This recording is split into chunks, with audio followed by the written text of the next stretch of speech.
pessoal, a paz do Senhor a todos. Quero cumprimentar todos vocês que estão aí conectados, chegando agora aí, vai compartilhando.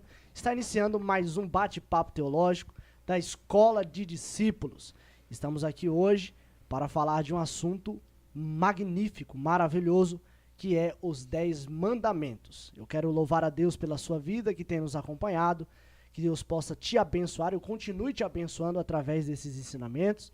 De uma forma especial, está aqui conosco os nossos companheiros, pastor Márcio. Paz do Senhor a todos, paz do Senhor, professor Lucas, pastor Anselmo. É uma alegria sempre estar aqui rodeado dos nobres professores. Como já bem disse o professor Lucas, estamos mais uma vez aqui falando na Escola de Discípulos e vamos dissertar um importante assunto que é os 10 mandamentos. Vamos tentar aqui dirimir o máximo possível, que é um assunto longo, não é? Gracioso.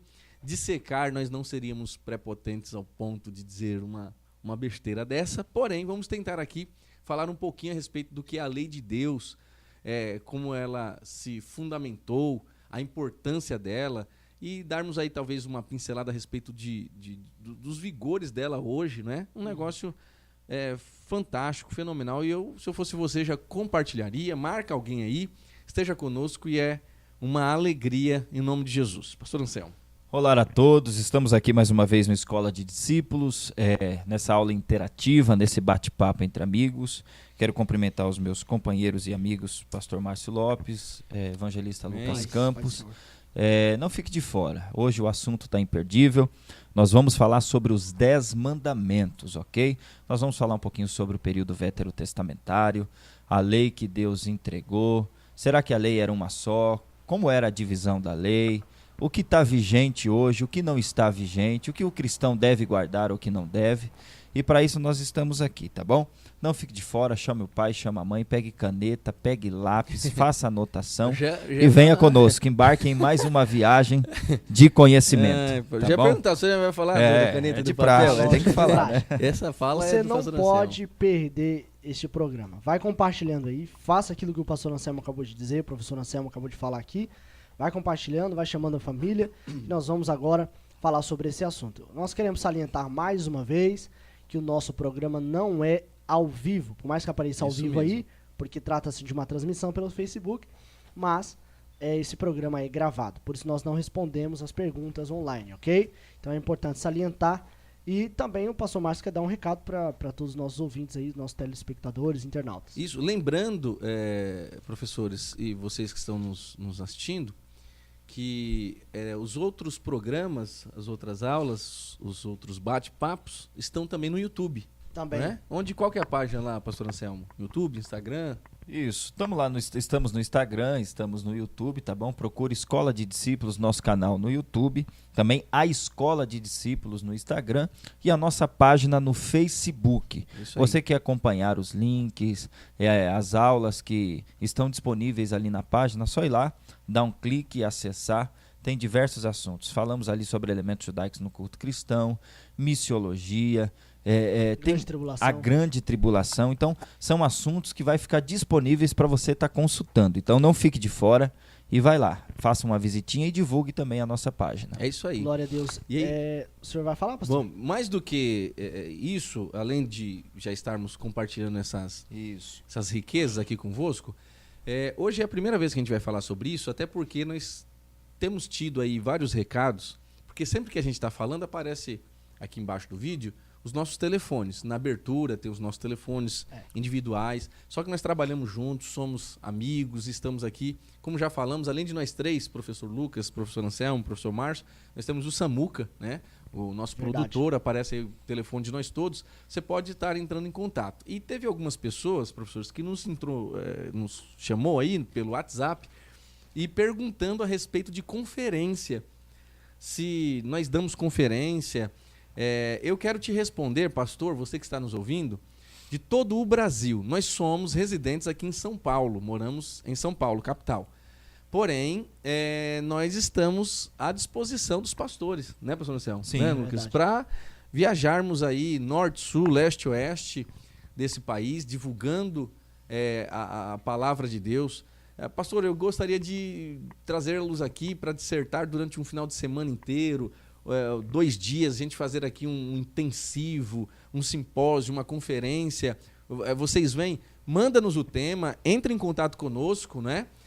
Dependendo de como for, vamos nós 3, o Samuca, que é o nosso produtor, gravar aí para nós colocarmos no ar. Você pensou ter a sua igreja aí, nós termos no YouTube, na página da Escola de Discípulos? Ou seja, não é? Fale o tema que o senhor quer, que a senhora quer, e procure-nos aí, nós estamos abertos para atender e servirmos o reino de Deus, além de estarmos nessas aulas aqui e nesse bate-papo semanal. Não é isso? Verdade. Com certeza. Deixando claro realmente, pastor, que a Escola de Discípulos também é um projeto itinerante, Sim. Né, que leva-se na igreja para edificação da igreja. Cada professor aqui tem uma área específica também, que é especializado, que pode abençoar a sua igreja de forma especial. Tá dentre elas, só dar uma citação assim, até porque foram várias pessoas, mas, claro. Gente, por exemplo, a gente pode falar sobre o custo do discipulado, sobre o ministério cristão na igreja. O que mais, pastor Anselmo, que a gente pode falar? Tem muita coisa aí que a gente pode estar falando. Escatologia bíblica, pneumatologia bíblica, não é quem é o Espírito Santo. Exatamente. Os dons espirituais. Salvação, ministeriais. As marcas de um obreiro aprovado. Temas tudo sobre isso. cruz de Cristo. Temos com material, sem material. Tá bom? A gente tá fazendo supostamente essa propaganda aqui, porque tem várias pessoas já nos procurando. Então fica aberto aí, eu acho que vale a pena, de forma muito saudável. Nos procure para saber maiores informações e nós estaremos conversando aí, tá bom? Deus abençoe a cada um e a todos. Vamos lá, então. O nosso texto base, senhores, será Gálatas, capítulo de número 3, verso 17 e o verso 18. Você pode acompanhar conosco agora. Carta de Paulo à igreja que estava na Galácia, capítulo de número 3, verso 17 ou verso 18. Você pode acompanhar conosco, por favor, pastor Márcio. Quer que eu leia? Faça essa leitura, por favor. Deixe-me ler aqui. Eu estou lendo com a versão Almeida, Revista Corrigida. Diz-nos assim, esses 2 versos, essa palavra maravilhosa. Mas digo isto, que tendo sido o testamento anteriormente confirmado por Deus, a lei, que veio 430 anos depois, não o invalida de forma a abolir a promessa. Veja que 2 assuntos aqui, tem a lei e tem a promessa. Porque se a herança provém da lei, já não provém da promessa.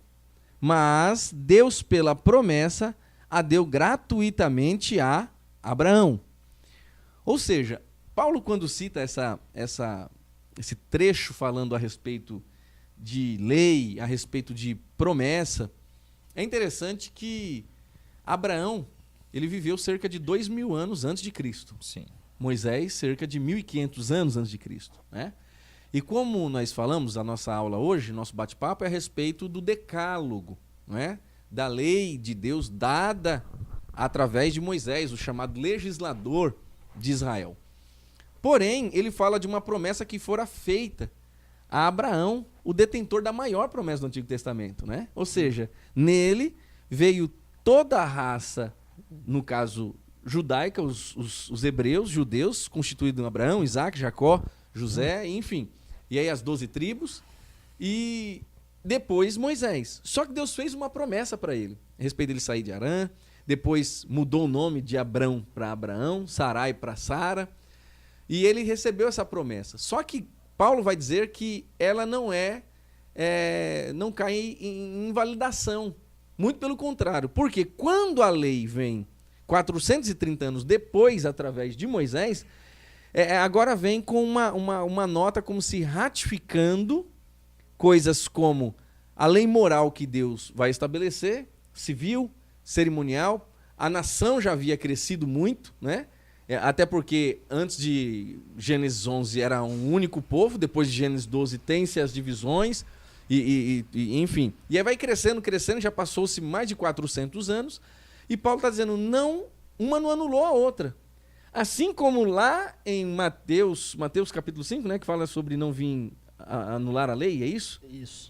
Mas cumprir quando Jesus fala. Ou seja, ele nunca veio para anular nada do que ele havia feito. Porque parece que é como se Deus tivesse falado e feito uma promessa com Abraão, e com Moisés já é outra, e agora em Jesus já é outra. Na verdade, não é. Deus nunca titubeou em falar alguma coisa a respeito da lei. Muito pelo contrário. Ele disse, eu vim cumprir todos. Só que tem uma promessa dada a Abraão. No caso em Moisés, ela não cai por terra em descrédito, muito pelo contrário. Então nós estaremos falando e lemos esse texto para literalmente mostrar aqui algumas verdades que nós estaremos falando no decorrer aqui desse programa hoje, tá bom? Mais uma breve introdução a respeito desse texto, se os nobres professores quiserem salientar mais alguma coisa, mas está aqui o pontapé inicial de um pensamento a respeito da lei. Com certeza, pastor Márcio. Realmente tem muita interpretação errada acerca daqui, principalmente desse texto. Se o senhor já puder até achar esse texto sobre Jesus dizendo que não veio abolir, mas veio cumprir. Ou abrogar a lei, né? É muito importante nós deixarmos isso claro para quem está assistindo, que a lei, ela possui o seu vigor. Só que aí nós vamos explicar quais são os seus 3 aspectos aqui. Sim. Por quê? Porque se eu entender que a lei é uma dentro dos princípios divinos, até porque os judeus, eles dizem que os mandamentos não foram dados, mas revelados. Sim. Né? Ou seja, é um princípio eterno de Deus revelado ao povo. Mas nós precisamos entender que a lei, sendo uma só, ela possui seus 3 aspectos diferentes. Jesus, ele veio para cumprir no que tange a moral do homem. É muito importante salientar isso, pastor Márcio. Por quê? Primeiro aspecto da lei, moral. Segundo, cerimonial. Terceiro, civil. Sim. Quando nós falamos de um aspecto moral, um exemplo de um aspecto moral, pastor Márcio, não adulterarás? Sim. Moralmente falando, isso está errado. Agora, o aspecto cerimonial, presta bem atenção aqui, irmãos, porque é o seguinte, isso aqui é um pouco complexo só, então requer uma atenção redobrada, pastor Anselmo. É verdade. O aspecto cerimonial, o senhor lembra, quando Jesus estava com os discípulos no meio do campo, deram fome neles, eles começaram a tirar as espigas e comer. Aí os fariseus disseram assim, como que vocês no sábado estão tirando espigas no sábado? Isso é um trabalho. Sim. Aonde Jesus pega o quê? O caso de Davi, pastor Anselmo. Lembra do caso de Davi? Entrou no santuário e comeu os pães da proposição. O próprio Jesus citou. Ele e aqueles que estavam com ele. Os que vários homens, soldados que estavam ali com ele. Exatamente, que são chamados de valentes de Davi. Valentes de Davi. Né? E aí o que acontece? Os pães da proposição é só para o sacerdote. Não é? Só para o sacerdote. Mas ali era um caso de que a lei cerimonial não está acima da vida. Sim. Certo? Então, observe, tem essa diferença. Terceiro, aspecto civil. Tem uma lei em Êxodo, eu quero mencionar ela aqui, que diz assim, se o boi de um senhor sair e chifrar um escravo de outro senhor, este vai ter que pagar 30 ciclos de prata. Irmãos, quem tem boi hoje? Isso é um aspecto civil da sociedade da época. Então, não é uma lei que tem que ser cumprida hoje, porque o aspecto civil, principalmente do Ocidente, que nós estamos aqui, é outro. Agora, o aspecto moral é inegociável, pastor Anselmo. É aquilo que nós falamos aqui das verdades inegociáveis. Isso. Não é? É verdade, evangelista Lucas, professor Márcio. Para a gente poder entender mais sobre esse assunto, a gente vai ter que voltar aqui na Torá, né? Sim. Que são os primeiros 5 livros que Deus entregou para a nação de Israel. E dentro da Torá, nós vamos encontrar o Bereshit, o Shemot, o Vaikra, não é? O Bebedimar e o Devarim. Cada um desses livros aqui vai apresentar um aspecto diferente.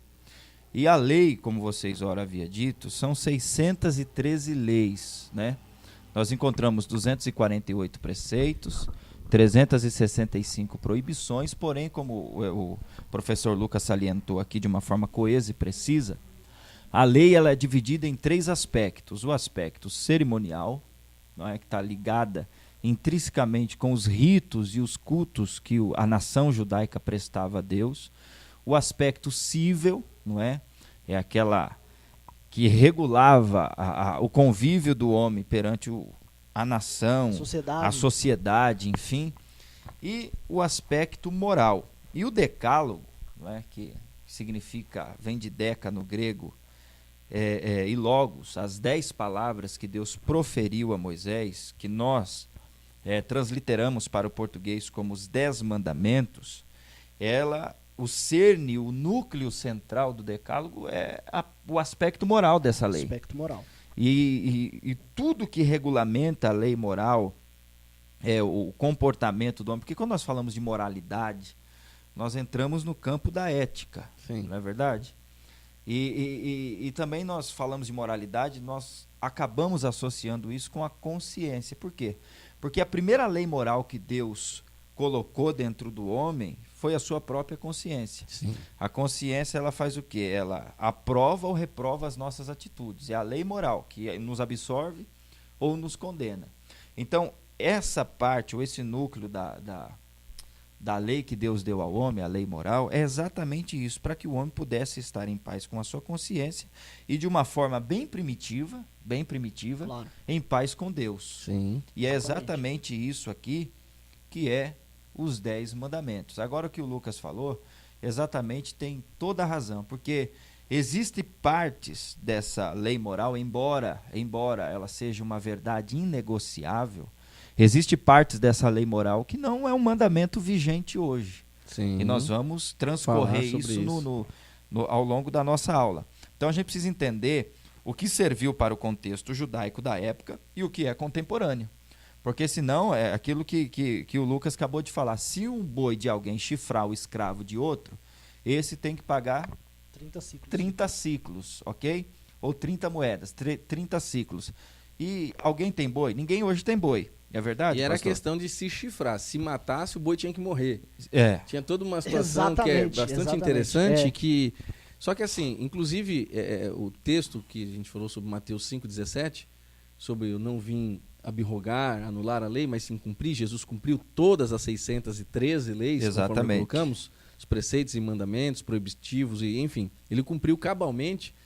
E aquilo que era civil terminou sendo extinto dentro de um contexto, até porque as leis, estando relatadas no Antigo Testamento, são veterotestamentárias, elas eram para Israel, tá certo? Sim. Civil, cerimonial também, até porque eu acho que vale a pena lembrar uma questão que é o seguinte, a gente já falou aqui em outro programa, mas as questões das dispensações, quando a gente vai olhar lá, inocência, consciência, governo humano, patriarcal e lei, a lei começa em Êxodo 20. Então essas quatro dispensações foi toda antes do Êxodo 20.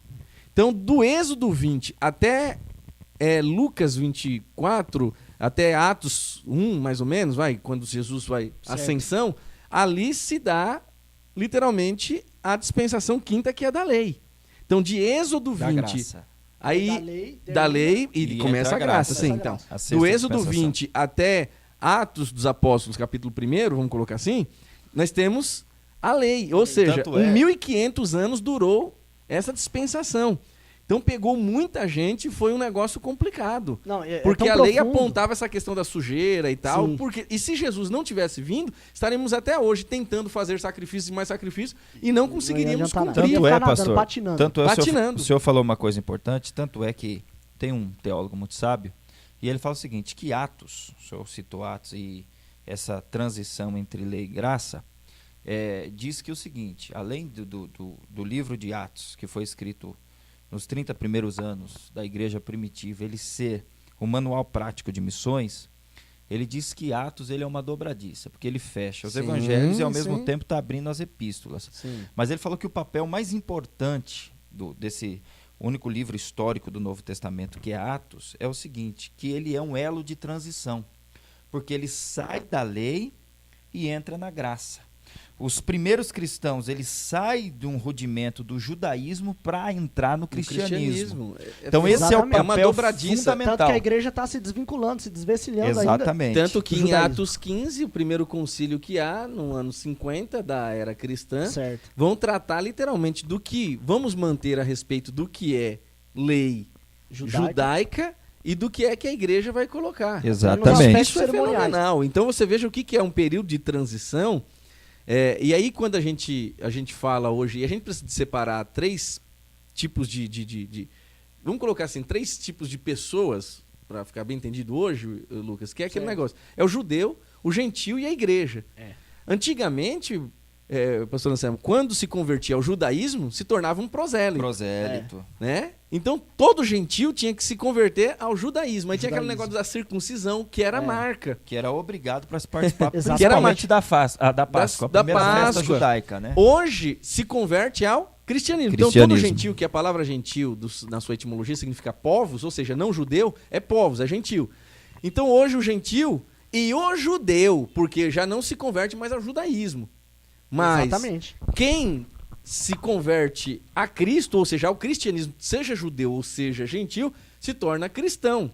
Exatamente. Então mudou-se essa dobradiça. Eu gostei dessa terminologia, Sim, muito muito interessante. boa também. Porque você abre e fecha, fecha e abre. Então, assim, de forma muito melindrosa, peculiar, Dr. Lucas, nesse segundo tratado, que é o livro de Atos dos Apóstolos, chamado também de Atos do Espírito Santo, traz essa roupagem fecha um assunto de forma muito clássica e começa a outra.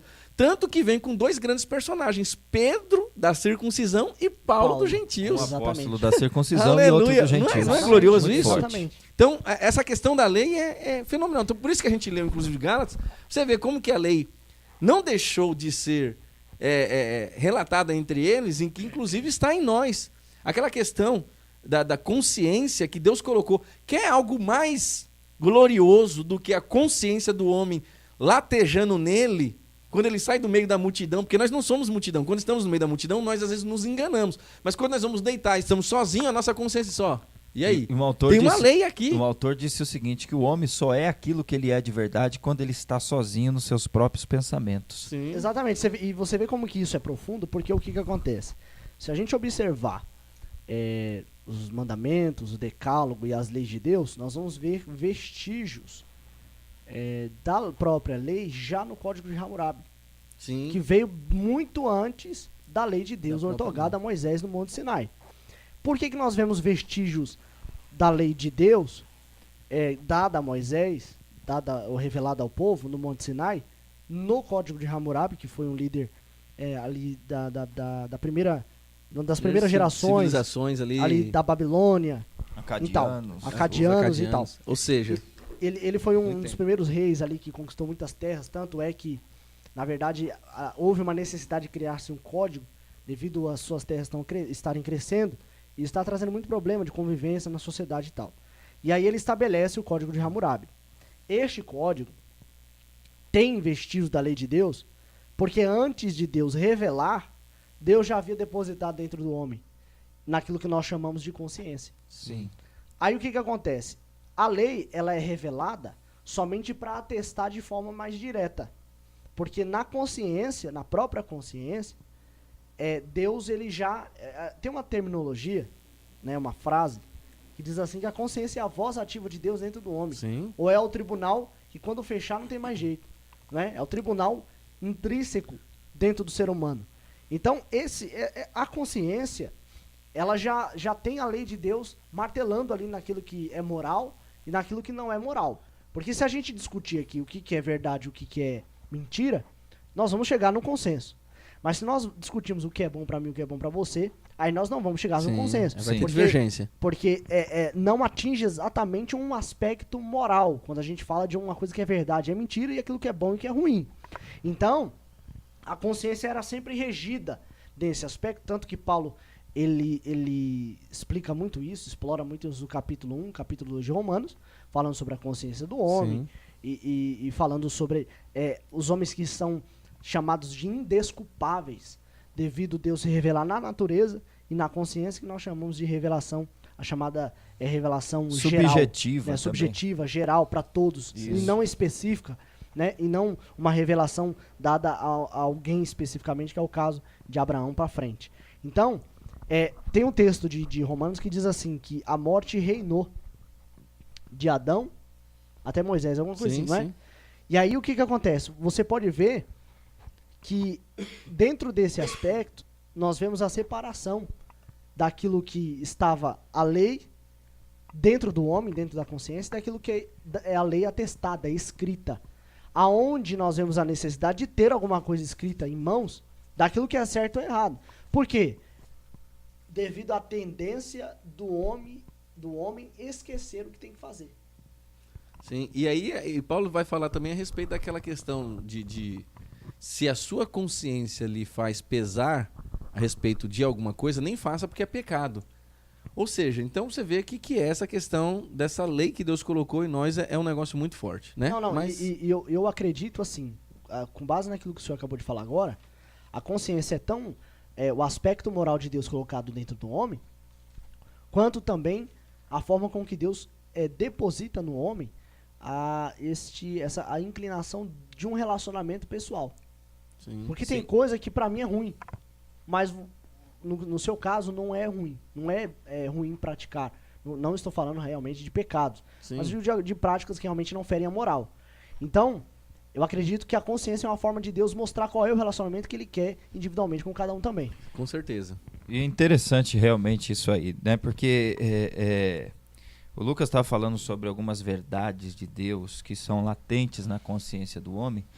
E não só o código de Hammurabi, mas existe alguns vestígios, né, dessa revelação subjetiva de Deus na consciência do homem, que tanto a arqueologia como a história da humanidade vai provar.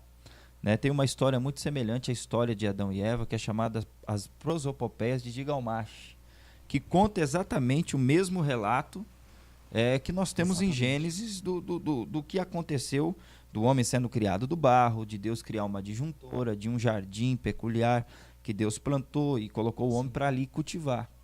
Então o que acontece? Toda a revelação ela teve um ponto de partida.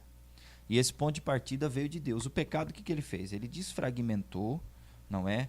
Ele deturpou e deteriorou a imagem de Deus no homem. E abafou a consciência. Aí foi-se necessário Deus o quê? Reforçar essa lei, porque se o homem vivesse e obedecesse à voz de sua própria consciência de uma maneira como Deus quisesse, talvez a lei não seria necessária. Lógico que não. Até porque o próprio Paulo, quando fala a respeito de lei, ele fala que a lei serve para os injustos e não para os justos. Exatamente. Olha que coisa. Por quê? Porque quem é justo vai precisar de lei para quê? Se ele pratica tudo... Né? Vamos colocar aqui para nós brasileiros, dando vídeo para fora do Brasil, não tem problema, mas os brasileiros aí, no contexto geral, os mais de 200 milhões de brasileiros que temos, pastor Anselmo, Lucas, nós temos um código de trânsito que vigora basicamente nacionalmente. No território nacional. Existe um negócio, quando a gente entra no carro numa coluna, é um negócio preto, chamado cinto de segurança. Muita gente não o usa por causa da proteção, por mais que a vida é dele. Tem hora que nós usamos mais por causa do, din-din. Porque se nós infringirmos, além do não usar cinto, vem uma canetada do senhor guarda, que está lá para cumprir, literalmente, o quê? A lei sobre os infratores. Exatamente. Então, se de forma desapercebida ou não, incorrermos nesse erro do cinto de segurança, ou seja, seremos pego na lei ali e tomaremos uma multa. Né? Então a lei ela serve para os injustos e não para os justos. E dando um versículo aqui, deixa eu ler um versículo em João, capítulo de número 1, e o verso de número 9, esse versículo é a respeito daquilo que é a mente, a consciência do homem, além de Romanos 2,15, que é bastante interessante. Olha, João 1,9 diz o seguinte, isso falando da deidade de Jesus, quando João vai falar sobre ele sendo o verbo, vai dizer o seguinte: ali estava a luz verdadeira, que alumia a todo o homem que vem ao mundo. Se é todo homem, então todo homem é alumiado. Alumiado, um facho de luz, um resplendor de luz. A todo homem o quê? Que vem ao mundo. Então todo homem é, sim, regido pela sua consciência. Isso é fato. E o senhor falou uma coisa interessante, a gente vai voltar aqui à mesma pauta. Voltando a essa questão da consciência, a consciência do próprio homem, ela falhou. E Deus precisaria o quê? Levar o homem à revelação verdadeira. E a revelação verdadeira é o quê? Cristo. Cristo é a revelação verdadeira. E tanto é que Gálatas, olha só o que Paulo escreve aos crentes da Galácia, capítulo 3, versículo 24. Olha só a peculiaridade e as minúcias que Paulo utiliza para escrever aqui. Desse modo, a lei se tornou nosso tutor. Ou seja, ele utiliza uma palavra chamada de aio, né? Exatamente. Nosso tutor a fim de conduzir-nos a Cristo. para que por intermédio da fé fôssemos justificados. Ou seja, o homem com a vida depravada debaixo do pecado, a sua própria consciência, o evangelista Lucas, ela não tinha capacidade de guiá-lo até a verdadeira revelação. Então Deus prescreve alguns mandamentos e entrega ao seu povo a sua lei para que essa lei servisse de tutor de aio. Um aio, o que era um aio, Lucas? Explica aí para o pessoal, para que o povo possa entender um pouquinho mais. O aio, ele era um escravo que tinha um nível de intelectualidade muito elevado, né? E de confiança. Era chamado de escravo, mas ele tinha um papel mais de educador, era uma espécie né? de escravo, assim, digamos que um papel um pouco mais elevado. É um tutor. Um tutor. Então, o que acontece? Ele era intelectualmente muito bem preparado. avançado, preparado, né? E ele induzia e levava a criança à escola, né? Ele é chamado também de paidagogos, de onde vem a palavra pedagogia. Exatamente. Não é? E ele era severo pela ordem dos pais, ele era severo, extremamente severo, e conduzia a criança até a escola, não é? Então a lei serve disso, de forma severa, mas também para nos instruir, para nos apontar para aquilo que de fato nós precisamos fazer. É como se o pai judeu delegasse, ortogasse a ele total autonomia para ele punir os seus filhos. Exatamente. É por isso que a lei em si, ela é punidora. Assim, o período veterotestamentário, vamos parafrasear aqui, trazendo um jargão popular, era sem massagem. Sim. Né? Pecou, morreu. Era o tal do olho por olho, olho por olho, dente por dente. Conforme disse o próprio matou, Jesus no Sermão vai da morrer. Montanha. Exatamente. Tome lá da cá. Sabe o que é interessante? Que qual é a necessidade de lei? A necessidade de lei também é exatamente pelo fato de que houve uma quebra de princípios. Sim. E foi o que Jesus, ele quis transmitir. Quando nós falamos que nós estamos na graça, estamos na graça de Deus, alcançados pela graça de Deus, pelo poder do Espírito, nós estamos falando que nós estamos de volta ao princípio, pastor Anselmo. Sim. Por quê? Porque havia um princípio estabelecido no Éden. O Éden, pastor Márcio, não sei se o senhor concorda comigo, é um modelo original daquilo que Deus requer do homem e da mulher. Sim, claro que é. Tanto que Éden é lugar de deleite, é um lugar de perfeição. Exatamente, ali está o modelo original da qual é a vontade de Deus. Quando os fariseus foram falar com Jesus, disseram assim, mestre, na lei de Moisés diz que um homem pode se separar da mulher, mas pode ser por qualquer motivo. E aí Jesus ele pergunta, mas e a lei de Moisés diz como? Ele fala assim, mas Moisés disse isso e tal, só que também ele disse que a gente pode divorciar. O que o senhor fala? Moisés disse isso, e o senhor? Querendo testar. Sim. Aí ele olha e diz assim, não, Moisés permitiu isso pela dureza dos vossos corações. Mas não era assim no princípio. Exato. Ou seja, ele quer nos levar ao princípio. Por quê? Porque quem está no princípio sempre vai estar acima da lei. Sim. Exatamente. Então, se nós não estivermos no princípio, no modelo original do Éden, nós vamos estar debaixo da lei. Mas se nós praticarmos o princípio, não precisamos de lei. E você falou uma coisa... Isso é muito interessante. Muito interessante aqui. E é provado isso cientificamente pela sociologia, pela filosofia e principalmente pela teologia, que toda sociedade que não tem lei, ela auto se destrói. Sim, e se a gente observar, pastor Márcio, professor Lucas, o nosso Deus, dentro do criacionismo, ele é um Deus de leis. Tudo que ele fez, primeiro ele cria leis para depois executar. Lei da física, lei da matemática, lei da química, lei da gravidade, enfim.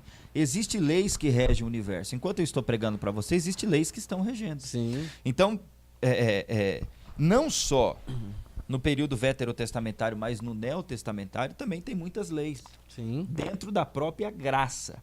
Mas não é uma lei severa e que leva o ser humano a... Por exemplo, vou te dar um exemplo. Uma lei inexorável. Lei da semeadura e da colheita. Sim. Exatamente. Está na graça. Paulo diz, aquilo que o homem ceifar... Se ele vai colher. Isso ele também... Aquilo que ele semear, certamente aqui, exatamente. Obrigado. Mas é importante o senhor ter falado isso, sabe por quê? Porque tem gente que acha que a graça é só ficar na graça. Só massagem. Não fazer nada, não tem regras. A graça não tem regras. Exatamente. Isso é um engano. A graça, eu costumo dizer o seguinte, a graça ela é escandalosa, por um lado, que a graça faz coisas que, porém, portanto, contudo e todavia... a cobrança ainda é maior. Não, é muito maior, sabe por quê? Antes até de eu citar um texto que eu estava aqui procurando e achei, para só falar mais pelo menos um versículo a respeito de consciência, mas é a questão seguinte. Por exemplo, a lei da marca no Antigo Testamento. Nascido na tua casa ou estrangeiro que se tornar prosélito, tal, você vai ter que circuncidar, cortar o nervo do prepúcio no 8º dia. Certo. Marca externa. Né? Marca externa.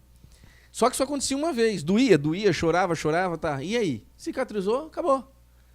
Hoje, na graça, a gente tem que se circuncidar todo dia. É verdade. Se você for analisar, era melhor lá do que cá, no contexto de que todo dia... Ah, mas e aí a graça? A graça não é... Sim, a graça é abundante, a graça nos abraça, a graça é de graça, a graça é escandalosa. É verdade. Contudo, né? A gente tem que se circuncidar e se auto-circuncidar todo dia. Tomou um tapa na face, dá outra. Não é circuncidar? Andar a segunda milha não é circuncidar? Você literalmente deixar de fazer alguma coisa, como Paulo disse, por causa de não causar escândalo, por mais que pra você, olha aquilo que é a consciência que a gente tá falando. Peraí, eu como carne, você não come. Mas eu vou te escandalizar, o que eu tenho que fazer? Não comer. Eu tenho que não comer. Isso não é circuncidar? O engraçado... Supostamente não é um O sacrifício? engraçado, quando nós falamos de graça hoje, dar-se a entender o seguinte, não, tudo é pela graça, tudo é gratuito, tudo é de graça e eu não preciso fazer nada. Exatamente. Será que é exatamente assim? Não, claro que não. Não. Né? Salvação é uma participação conjunta entre o homem e Deus. É o Deus sinergismo e que o nós homem. falamos. É. Que Agostinho falou. Né? E quem Exatamente sabe será isso. tema aí do nosso próximo Não, a gente não bate-papo. pode nem entrar muito. Quando eu tava falando, ó, pior que nós já temos um tema basicamente pro próximo programa. Aí eu quis começar a falar e entrar no assunto. Lucas A gente já olhou pegou. assim, porque a gente não quer. Só que de qualquer forma, só uma pincelada dentro desse contexto do que é lei. E a gente precisa de entender, porque assim, eu fico com essa frase, eu gosto muito dela, dentro desse contexto de que a graça é escandalosa, porque o céu é um lugar de surpresa. Essa é uma grande Com verdade. certeza. Tá, quando a gente fala de graça salvífica, né, fé salvífica, graça para salvação, tá. Mas de qualquer forma, por que que a gente não pode se esquivar daquilo que é a nossa responsabilidade, como cristãos convertidos? Porque é o seguinte, ó, sem entrar no mérito, mas vamos colocar aqui, tem gente que diz que tem que pagar o dízimo para ir pro céu. Eu não pago o dízimo para ir para o céu, porque logo as obras seria fator preponderante para mim. Exatamente. Só que por eu ser salvo é que eu entrego o dízimo, porque eu entendo que isso é uma lei.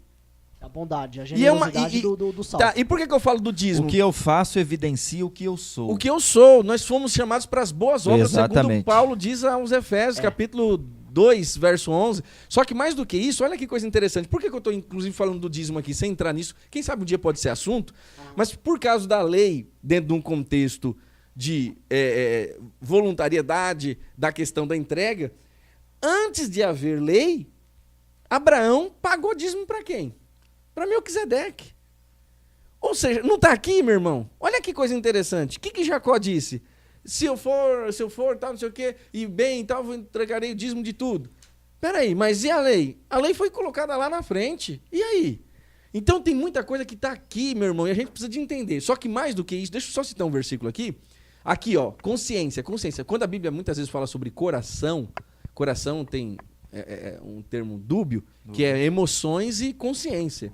Mas olha que coisa, 1 Timóteo, capítulo de número 4, verso de número 1, mas o Espírito expressamente diz que nos últimos tempos, de Jesus para frente, onde estamos arrolados nele, apostatarão, apostar, afastar, abandonar, sair, alguns da fé, dando ouvidos a espíritos com E minúsculo. Lembra dos espíritos que nós falamos aqui? Esses três, Deus no homem e de Satanás, né? A espíritos, que é do homem ou de Satanás, enganadores. E a doutrinas de demônios, tá ratificando. O 2 diz o seguinte: pela hipocrisia de homens que falam mentiras, tendo cauterizado a sua própria Consciência. Um homem que, de forma que cauteriza, o que é cauterizar? Mortificar, amortecer. Geralmente, e interessante que, por exemplo, quando você tem uma queimadura na epiderme, você cauterizou aquele lugar. Qual que é a evidência? Perca de sensibilidade. Você não reconhece que é quente, o que é Por causa frio. da pedra do cautério. O cautério ele é Exatamente. insensível, ele é Isso. duro. Exato. Aí, olha que coisa. Então, se eu tenho a minha consciência cauterizada, essa parte de que eu perdi a sensibilidade conforme, de forma rápida, passamos aqui a falar, imagine quem ensina com mente cauterizada se não vai cauterizar outros.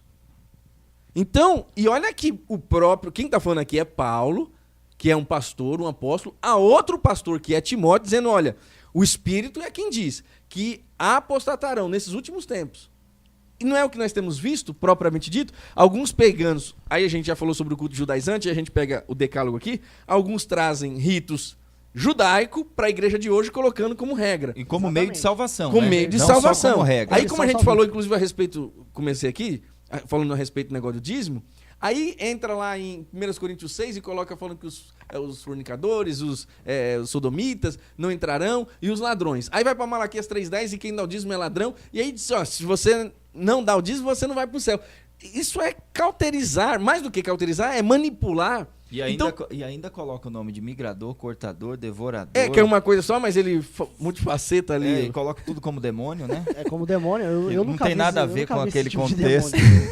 Não tem nada a ver com o contexto. É complicado. Mas deixa isso pra outro programa. Exato, mas de qualquer forma, por que a gente pincela isso aqui? Porque É. tem tudo a ver com a questão de lei, mas se a gente fizer de forma acurada e aferida muito precisamente, nós vamos entender que essas leis ficaram lá para os judeus e servem-nos hoje de forma muito mais precípua e precisa, vamos colocar assim, E com interessante, os adendos pastor, dados pelo próprio interessante Jesus. que a lei ela tem o seu ápice, o seu clímax, o seu apogeu em Cristo. Sim. Né? É. Tudo coaduna nele. Em Cristo, digamos que toda a lei é como um grande riacho que desemboca em Cristo. Sim. E acabou ali. Eu costumo dizer que o verbo se fez carne por alguns motivos. Primeiro, para Lá se vem cumprir, os números. Vai. cumprir o plano da salvação. Esse plano da salvação foi elaborado na eternidade, tá certo? Antes da fundação do mundo, na presciência do divino, da deidade.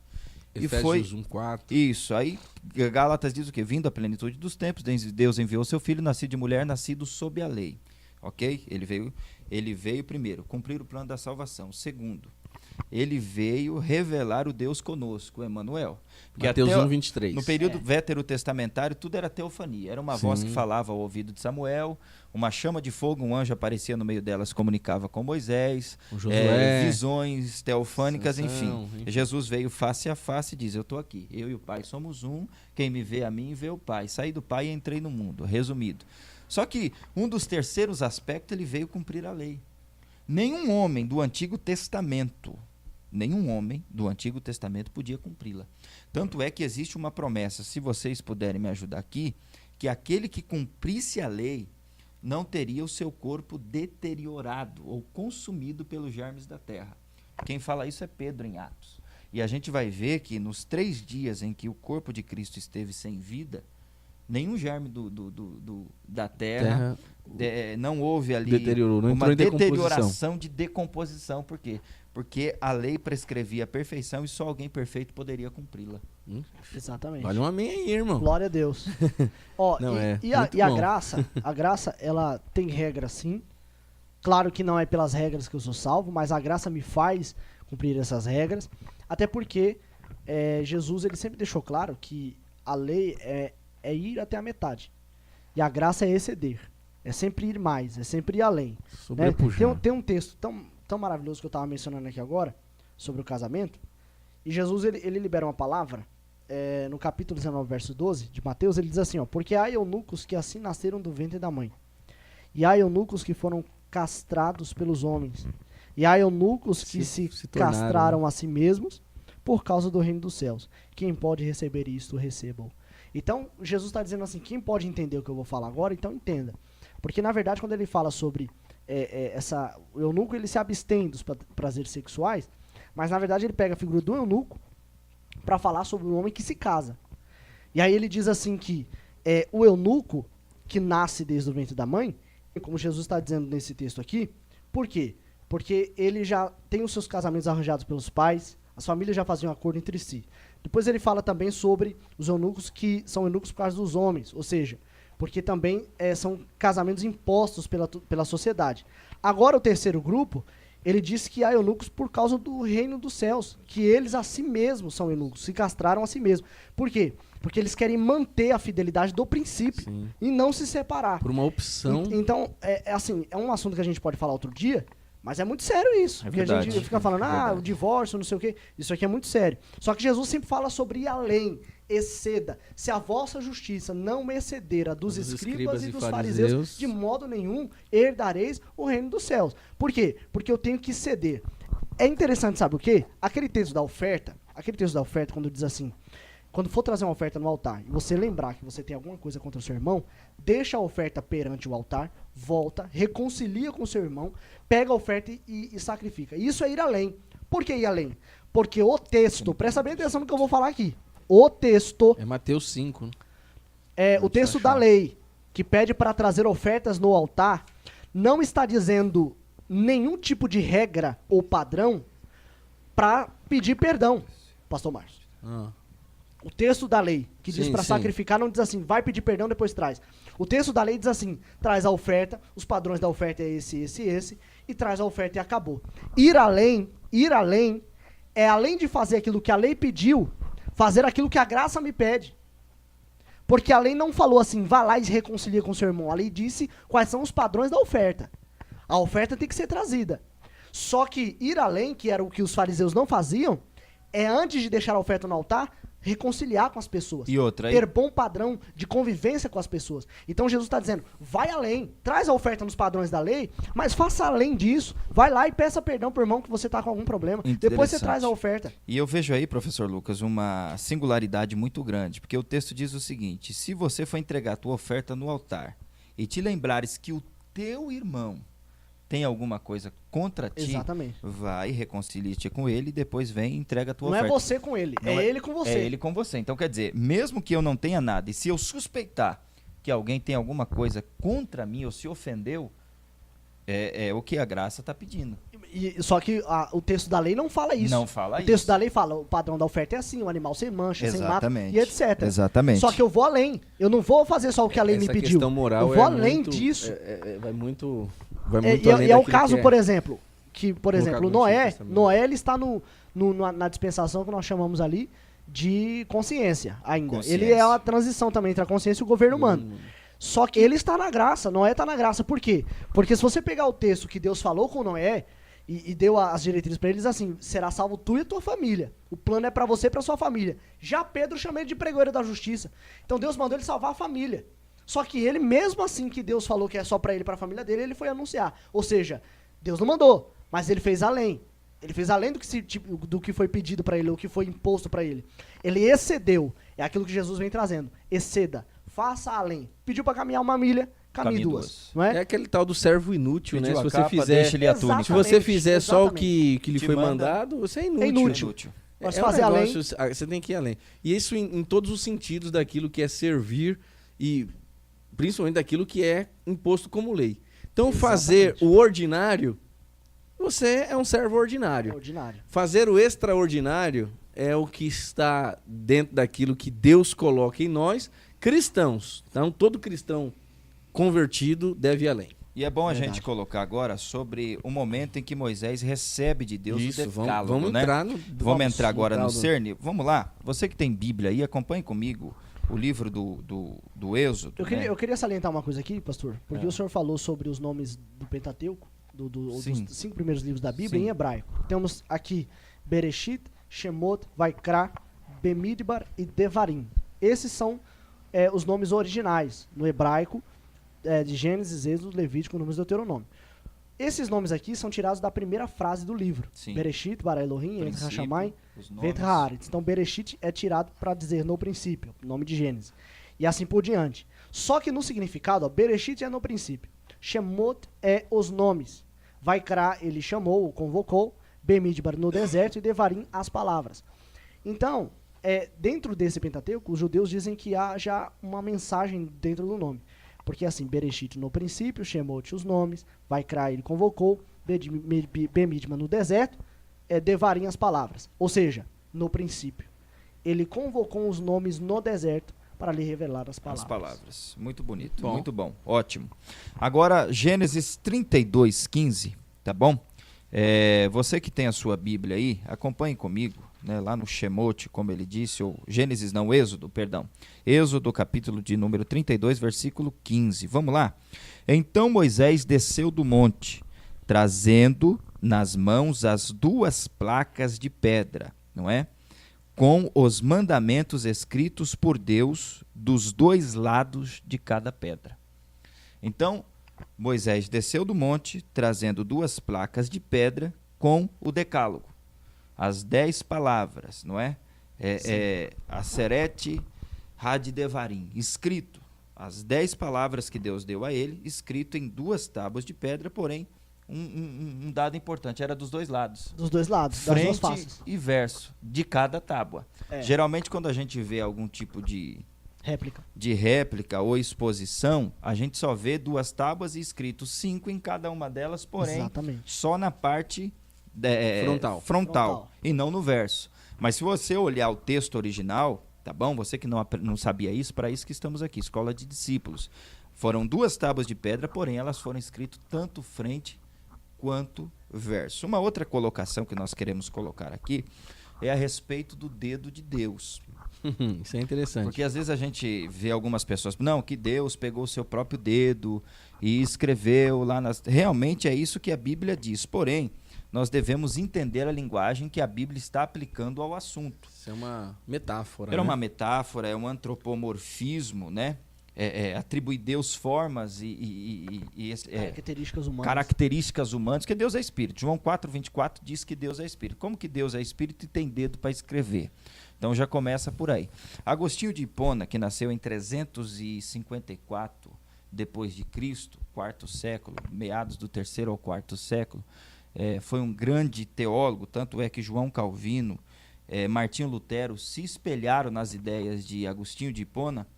Ele vai colocar aqui dizendo que o dedo de Deus é o Espírito de Deus. Então, o Espírito de Deus é o dedo de Deus. Já Clemente de Alexandria, esse grande filósofo e também teólogo, ele vai dizer que foi pelo poder de Deus.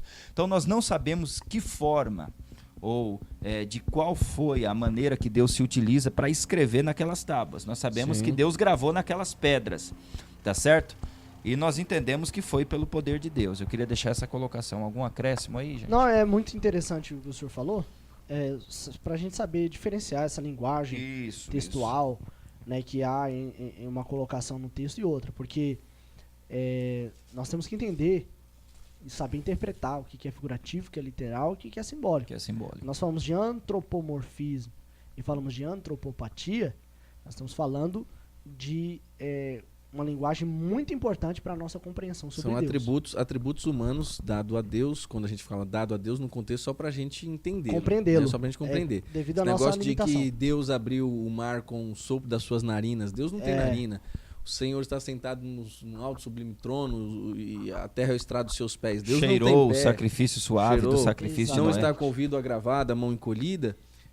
Antropomorfismo, né?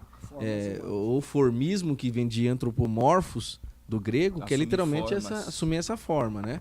E mais do que isso, você está lembrando aqui, quando você está falando sobre... Vamos colocar aí, dentro dessa explicação do antropoformismo, o antropomorfismo, o dedo de Deus, e era com as tábuas. Hoje o que a gente conhece, né, como tablet, que vem de tábua, né? Literalmente. Ou tablets também. Ou tablets, né? Tablets, tábuas. E o touch, que a gente tem um negócio tão interessante, o touch. Então, assim, na verdade, o touch já existia. Você vê que o Deus escreveu com o próprio dedo. É no touch, né? Já existia. Isso não, mas se você for analisar, claro, parece até um negócio que para quebrar Quem disse que foi Steve Jobs? Não, Steve Jobs, quando colocou... A gente não falou que a lei já estava escrito anteriormente, não é? No caso, na consciência do homem. Não, e também lá no Palácio de Belsazar. No Palácio de Belsazar. Mene, Tekel. Tekel Farsim, ou seja, o dedo misterioso lá na parede estucada. Ou seja, então é Deus escrevendo, literalmente. E aquela parede estucada foi como se fosse uma britadeira, porque as paredes eram de granito firme. Agora imagine um dedo escrever. Meu Deus. É um batendo touch, e furando. Só o próprio Deus para colocar. Jesus escrevendo na areia, que aí é literal, porque literal, né? literal, mas de qualquer forma... Exatamente. Mas se o senhor tocou num ponto, eu posso só fazer uma colocação aqui? Já vai sair, vai. Não vamos sair. Mas há uma diferença entre lei e graça, e nós vamos descobrir isso aqui. Porque eu acabei de lembrar, o senhor falou Jesus escrevendo na areia, mas olha que interessante. Jesus foi colocado à frente de alguns homens e de uma mulher conflitante porque ela havia pecado, e o pecado dela exigia a morte instantânea, João apedrejamento. 8. João 8. Tem que ser apedrejada porque foi adulterada. Cometeu adultério. E a gente sabe que não só ela, mas... A lei mandava os dois. dois. Só que provavelmente alguém que tinha algum tipo de influência entre eles. É um negócio ali interessante, então, né? Foi um arrumadinho entre eles ali. Hoje, e só veio a mulher. Não entra no assunto fundo, porque senão... Não. E só veio a mulher. Só que interessante, Jesus estava escrevendo na areia. É bom a gente lembrar que não era o Mar da Galileia, tá? Já vi muitos pregadores, Jesus estava baixado no Mar da Galileia escrevendo, tá? Não era areia. Aquela areia era a areia que se jogava no pátio do templo, tanto é que Jesus estava ali. Se chovia, porque o pátio era de granito e era escorregadio, então geralmente se jogava areia ou sal, para que a pessoa pudesse andar com segurança. Jesus escrevendo, a Bíblia não diz o que ele estava escrevendo, não menciona o que ele escreveu. Só que a lei, quando Deus deu para Moisés, o que a Bíblia diz? Na lei que Deus deu para Moisés, que Deus escreveu sobre a pedra. Sobre a pedra, com o próprio dedo. Quando você escreve na pedra, a gravura fica. E quando você escreve na areia? Ela some. A diferença entre a lei e a graça. A lei só apontava para o pecado e não resolvia o problema. A graça veio, apontou o pecado, mas resolveu em Cristo. É um negócio interessante, né? Interessante. Agora, ter duas tábuas é também importante salientar isso, porque o fato de se ter duas tábuas tem muito debate acerca de que quantos mandamentos é colocado em uma e quantos é colocado na outra. Isso aí é um debate complexo. O que acontece? Aí alguns para falar assim, não, é para estabelecer o equilíbrio, 5 de Deus, de homem para com Deus, e 5 do homem para com o homem, né? O relacionamento de homem para com Deus em uma, o relacionamento do homem para com o homem em outra. Só que não há esse equilíbrio, porque se a gente for analisar, dentro desses 10 mandamentos, dessas 10 palavras, se você for analisar o quinto, que diz que é para sustentar com peso, né, o seu pai e sua mãe, já não há mais aí relação para com Deus. Até a relação para com Deus é até o quarto.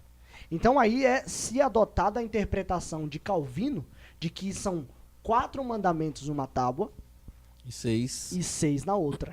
Certo. Para poder estabelecer esse equilíbrio. Se for para colocar esse equilíbrio nesse ponto de Deus para com o homem para com o homem. Exatamente. Ou seja, aquilo que é vertical, 4, horizontal. Porque 6, Flávio Joséfo, Filo de Alexandria, esses camaradas disseram, até o próprio Irineu de Leão, disse que era 5 de cada. Só que aí Calvino veio nessa linha de raciocínio e ele disse que não, porque sustentar com peso o pai e a mãe para com os homens já, não é? Então fica 4 mandamentos numa tábua, segundo essa linha de interpretação. Claro que a Bíblia não deixa de forma tão explícita isso. E 6 numa outra tábua. E deixa eu só um pouquinho aqui já falar que quando o pastor Anselmo falou a respeito da areia, do sal que era lançado por causa das pedras de granito ali no templo, quando Jesus inclusive cita, vós sois o sal do mundo, e se vocês forem insípidos, ou seja, não salgavam, do que mais presta senão para ser pisado? Esse ser pisado era ali. Literalmente porque escorregava. Então, quer dizer, imagine, se eu não salgar, eu vou ser tipo um trampolim para alguém. Alguém vai passar por cima de mim porque eu sou pedra de tropeço, de escândalo, vamos colocar assim. Dentro desse contexto do sal, só para dar uma exegese aqui. Tá bom, muito né? ótimo, interessante, muito boa a colocação. Gente. Inclusive, um dia, vou até...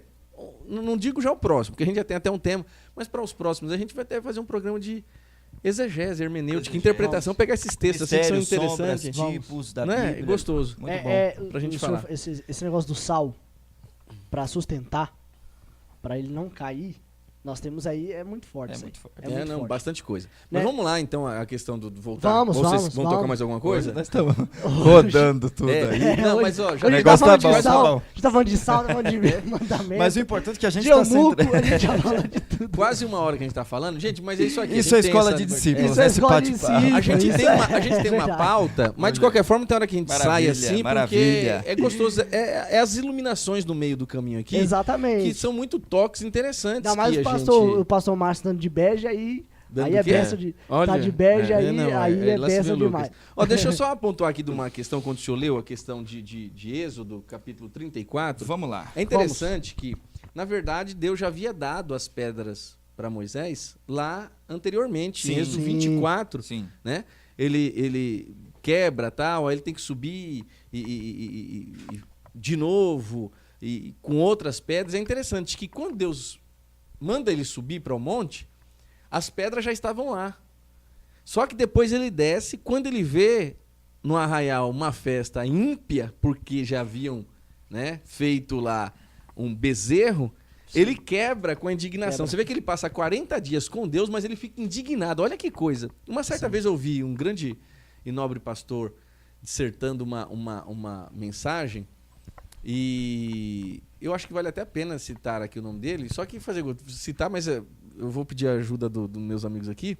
Aquele pastor que a gente estava até comentando sobre ele esses dias, da Bolívia, não, aqui do pastor José Satiro. Sim. É Colômbia. Colômbia. Pastor José Satiro. Inclusive, procura no YouTube, você que não conhece, ouça um grande missionário, missionário, pastor, um homem de Deus. Muito bom. Verdade. Pastor José Satiro uma vez estava dissertando um assunto sobre isso aqui, sobre as pedras, e ele falou sobre até quando vale-nos ter zelo por aquilo que é de Deus, porque Moisés estava 40 dias com Deus no Sinai, desce com os tablets debaixo do braço. Quando ele vê aquilo, ou seja, o povo totalmente... Imagine, 40 dias com Deus, e você chegar, qualquer pouca coisa já desvia, no sentido que o cara tá pecando. Agora imagine a nação, cerca de 3 milhões de pessoas, vivendo ali um furdúncio pecaminoso. Ele faz o quê com aquelas tábuas? Joga no Sião. Até onde vale esse zelo? Aí depois, o que Deus fala? Lavra 2 pedras. Agora, por quê? Você quebrou, você tem que subir. E o interessante, não foi eu que mandei você quebrar. Por causa de uma atitude, às vezes, não é interessante isso? E premeditada, Moisés perdeu o que Deus havia. Irmão, e a Bíblia ela é tão categórica que diz que o próprio Deus entregou essas tábuas de pedra para Moisés. Sim. Da onde veio? Veio de Deus. Você veio de Deus. Isso seria talvez uma relíquia, algo tão precioso. Até tentar mensurar é complicado. Se a gente falar que veio do céu, a gente não tem subsídio. Não tem subsídio. Mas onde Deus arrumou, nós não sabemos. Deus não tem princípio para mandar. Até que né? a Deuteronômio menciona que anjos deram a lei, vai saber se foram os anjos que lavaram essa pensou, mas não é um negócio Nós temos várias interessante. hipóteses que a gente pode falar aí, porque é uma lacuna aberta. Mas para você ver o que é do capítulo 24 ao 34, conforme a gente leu, 32, 34, é um negócio bastante interessante sobre lavra. Tipo assim, dá a entender que o Moisés deve ter dado um trabalhão.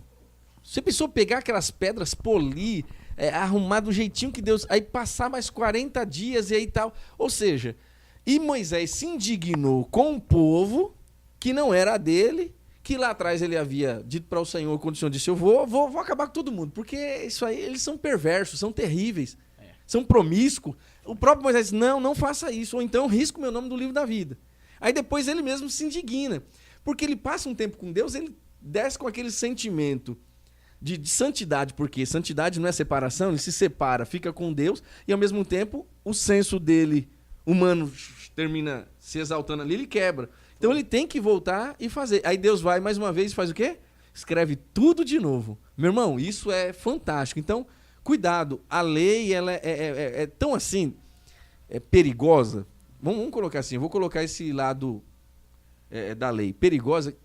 Olha o que o eclesiástico Salomão escreveu, professores e nobres irmãos que estão assistindo. Não sejais demasiadamente justos, não sejais demasiadamente sábios, porque senão você vai se destruir a si próprio. Si olha aqui, ou seja, é uma apologia estranha. Porque quanto mais sábio, inclusive é outro texto que interpretam errado, tem gente que diz, não sejais demasiadamente santo, né? Na verdade, santo temos que ser. Sim. Mas justo nesse contexto de que a lei tem que ser praticada de forma muito tênue e ali, sabe? Praticar com a sua justiça sem se sobrepor, porque senão você vai se autodestruir. Isso é forte. Não é interessante isso? Então, e quem disse isso? O próprio Salomão. Não, e no próprio livro de Provérbios ele diz assim, não seja sábio aos teus próprios olhos. Sim. Teme ao Senhor e aparta-te do mal. Para você não se ensoberbecer. E esse negócio de soberba, Exatamente. Tem um livro muito bom de um teólogo e escritor inglês chamado John Stott, o discípulo radical. Inclusive o Lucas comentou aqui. Ele fala sobre algumas características que o discípulo radical tem que ter, tá certo? E a primeira é o inconformismo. Então nós devemos nos inconformar primeiro com pluralismo, com materialismo, com relativismo ético, e nós devemos nos conformar principalmente com narcisismo. Aí ele vai falar um pouquinho sobre o mito de Narciso. Que Narciso era tão bonito que quando ele foi se banhar no rio, ele se olhou no seu próprio reflexo, se apaixonou por si mesmo e morreu afogado. Nossa. Então, quando o homem ele se volta para dentro de si com um egocentrismo tão grande, ele corre o risco de perecer. E é isso que a lei às vezes cega, porque os fariseus eram assim, eu dou dízimo do cominho e da hortelã, que a lei não prescreve.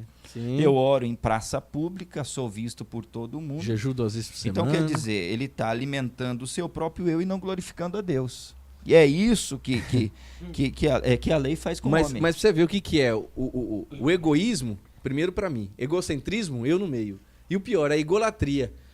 Glórias a mim, louvado seja eu, bendito é meu nome. Exatamente, e ser sábio aos seus próprios olhos é exatamente largar a instrução. Falar não à instrução das pessoas que estão ao seu redor, porque ser sábio aos próprios olhos é dizer assim, eu já sei o que eu tenho que fazer, eu sou dono do próprio nariz, eu sei o que eu tenho que executar para mim mesmo, largando a instrução tanto da família, dos pais principalmente, que é o contexto de Provérbios, e também a instrução do próprio Deus. Complicado, e o interessante que é forte, é uma pancada muito forte. Jesus. E a cruz, às vezes a cruz ela também tem dois lados. Porque muita gente olha para a cruz e só vê o amor de Deus, mas a cruz está ali para expor a nossa miséria. A cruz está ali para expor o quanto nós somos pecadores e necessitamos de um Salvador. Então a graça é isso, é você olhar para a cruz e dizer, eu dependo dele. Sem ele eu não consigo ser salvo. Ótimo. Exatamente. E essa questão, por exemplo, das duas tábuas também é muito forte, porque se cumpre na cruz, porque ao contrário do que os filmes apresentam, principalmente o filme mais famoso aí, de uns tempos pra cá, né? Que é do Mel Gibson, não se levava a cruz do pretório até o Calvário inteira. Tá? Levava-se primeiro o patíbulo, que é a parte horizontal. Que é a parte horizontal, que tinha 50 quilos. Jesus já cai 3 vezes no chão só com o patíbulo. Até porque ele estava todo sem lapiado. Toda, exatamente. E aí chega lá, a haste já ficava lá em cima, e a haste lá em cima chegava lá e completava, né, através de um ato ali dos próprios soldados romanos, fazia-se, completava-se ali. Então nós temos duas peças para formar a cruz, mostrando também esse mesmo fato do relacionamento do homem para com Deus e dos homens para com os homens. Tanto que ele olha, ele consegue olhar para o lado.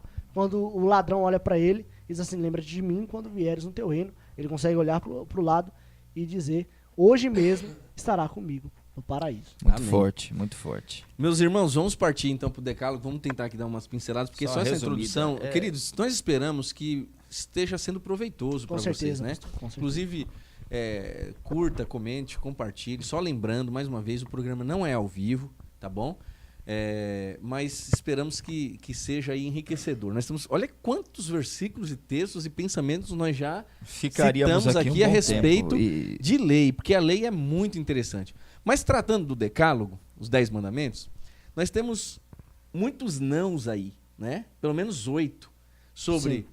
Não terás outros deuses diante de mim, não farás para ti imagens de esculturas, não tomarás o nome do teu Deus em vão, não matarás, não adulterarás, não furtarás, não dirás falsos testemunhos, não cobiçarás, ou seja, 8 não, além do sábado e honrar pai e mãe.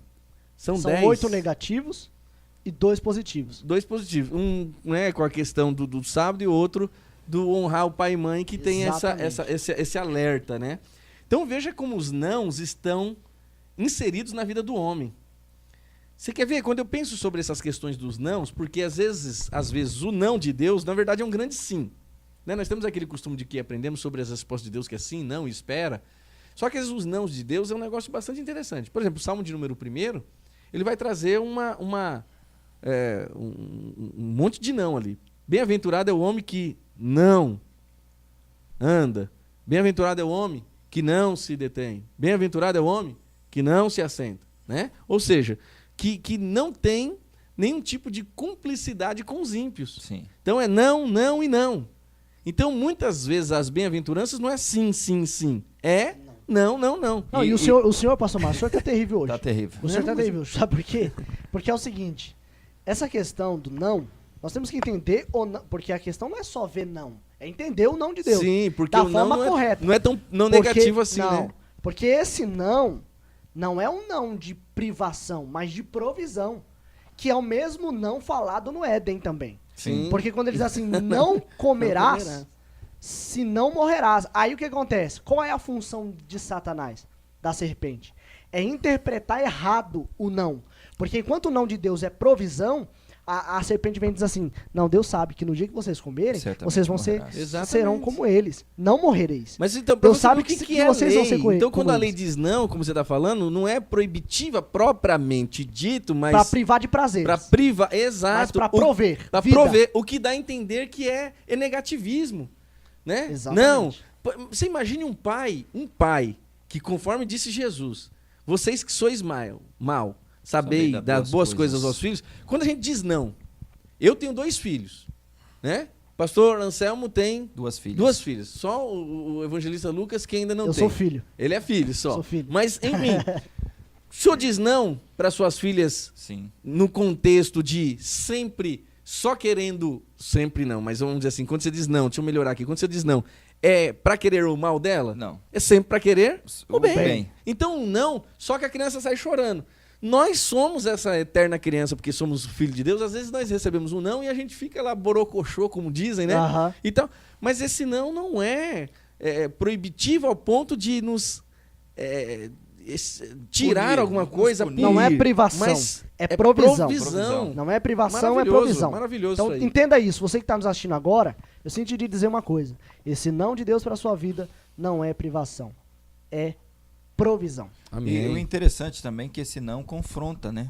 Ele nos confronta. Confronta. Porque confronta. a nossa tendência pecaminosa humana, as nossas inclinações pecaminosas, elas vão São pender terríveis, hein? Aonde para não pode. satisfazer a nós E mesmos. aonde não pode. E aonde não pode. Aí Deus Aí que vem tá. com o não, confronta-nos. E se a gente entender o não de Deus e receber de forma passiva a correção de pai para filhos, a gente vai ter a provisão. Teremos vida. E vida. É onde Tiago diz assim: recebam com mansidão a palavra em vós enxertada, que é poderosa para salvar as vossas almas. Olha aí. E Depois aqui, eu que e seja, aquilo que a Bíblia diz, Não, né? eu tenho que ter mansidão para ouvir a pra palavra. ouvir, Por isso que tem esse exato. povo aí que às vezes vai pregar. Ah, mas para que essa mensagem no domingo? Tão dura. Ah, essa mensagem dura em pleno domingo, plena festividade. Irmão, a Bíblia sempre vai confrontar o ser humano. Sim. Até porque mensagem que não confronta, meu irmão. Não, Não é é de mensagem, Deus. Não é né? de Deus. Não é mensagem. Pode ser mensagem de E eu qualquer tenho um, que ter menos de mansidão Deus. para ouvir a palavra. Eu tenho que ter. O que é mansidão? É aquele espírito de humildade. Sim, é. Porque aí você já viu aqueles crentes que ficam assim? A palavra está sendo pregada. Olha aí, Jeová. Fala Pega mesmo, ele. é. Fala a Deus. Ou seja, eu quero me esquivar. Eu não tô tendo mansidão para dizer Deus obrigado. Talvez eu não tô ainda nessa prática que o pregador está salientando, mas me ajuda a não cair nela. Esse porque é o nós senso estamos de vulneráveis humildade. a Exatamente, E esse é aquilo que eu esse falei, é o crente chiclete. Ele mastiga a palavra, mas não engole. É. Não engole, não tem jeito. Vamos lá, irmãos, ó, primeiro mandamento, então. Vamos Vamos lá, lá. do decálogo. Primeiro. Não terás outros deuses, Diante. plural, diante de mim. De mim. Vamos só recobrar uma situação que o povo está, quando recebeu essa lei, pastor Anselmo, peregrinando no deserto. Deserto. Eles haviam acabado de sair do Egito. Egito é um país politeísta. Mas aí a gente vai ter que retroceder um pouquinho Mais lá um para a pouco. chamada de Abraão.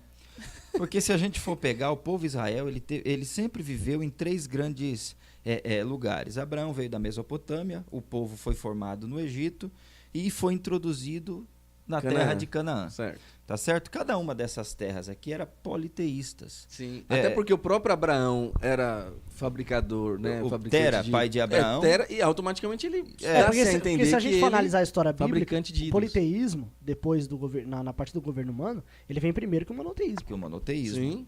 E tanto os sábios historiadores dizem que Abraão foi o único personagem da Bíblia que foi evangelizado pelo próprio Deus. Deus o chamou. Deus É o que chamou. Deus é o primeiro evangelista. Que coisa linda, É o rapaz. pai das missões. Exatamente.